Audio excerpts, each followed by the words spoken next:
In fact చూసుకుంటే మా team మొత్తంలో నేనే ఇంకొక 7-8 సినిమాలు చేసిన సీనియర్ అని చెప్పుకోవచ్చు. లిటరల్లీ మా ప్రొడ్యూసర్ కొత్త, మా డైరెక్టర్ కొత్త, అంటే చాందిని సీనియర్ అనుకోండి. సో అందరం కలిసి ఒక ఈజీ కమర్షియల్ సినిమా చేయొచ్చు, కానీ 6 సంవత్సరాలు ఒక ఛాలెంజ్ లెక్క తీసుకొని కొత్త సినిమా రావాలి తెలుగు సినిమాకి, తెలుగు ఇండస్ట్రీకి అని చెప్పి చేసిన ప్రయత్నం ఇది.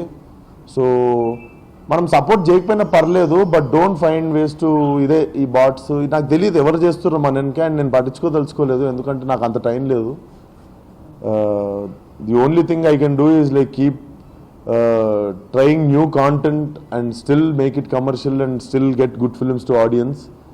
అండ్ చూడని వాళ్ళు ఉంటే ప్లీజ్ చూడండి. అండ్ మా సినిమాకి కూడా ఒక 4 పెద్ద మనుషులు ఎవరన్నా వచ్చి చూసి మాట్లాడితే బాగుంటుంది. ఇది మన తెలుగు సినిమా, అండ్ డెఫినెట్లీ తెలుగులో ఇట్లాంటి సినిమా ఇంతకుముందు అయితే రాలేదని నేను ప్రౌడ్గా చెప్తాను.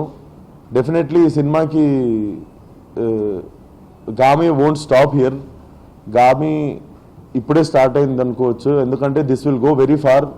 10 సంవత్సరాల తర్వాత, 20 సంవత్సరాల తర్వాత కూడా మనం తెలుగులో ఇట్లాంటి సినిమా ఉందని గర్వపడే సినిమా ఖచ్చితంగా అవుతుంది.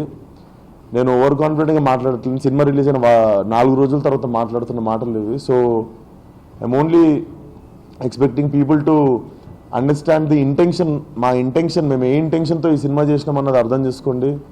అండ్ ఎందుకు ఇంతమందికి నచ్చిందని ఆలోచించండి. అండ్ అర్థం కాలేదు అంటే we're not calling them dumb or anything. అర్థం కాకపోతే ఇంకోసారి చూడండి. కానీ బట్ ఫిలిం డెఫినెట్లీ నచ్చిందంటే కూడా నచ్చిన వాళ్ళకి ఎందుకు నచ్చిందో మీకు యూ మస్ట్ నో. డెఫినెట్లీ మనం డ్యూనో ఏదో అయితే పోయి బట్టలు చింపేసుకొని చూసేస్తుంటాము. డెఫినెట్లీ అంత పెద్ద రాకెట్ సైన్స్ ఏం లేదు సినిమాలో. If you pay little conscious, కొంచెం అటెన్షన్ పే చేస్తే అర్థమైపోయే సినిమా. నాకు కొంతమంది కన్ఫ్యూజ్ అవుతున్నా అంటే కూడా నాకు అర్థం కాలేదు ఎందుకు అవుతారో.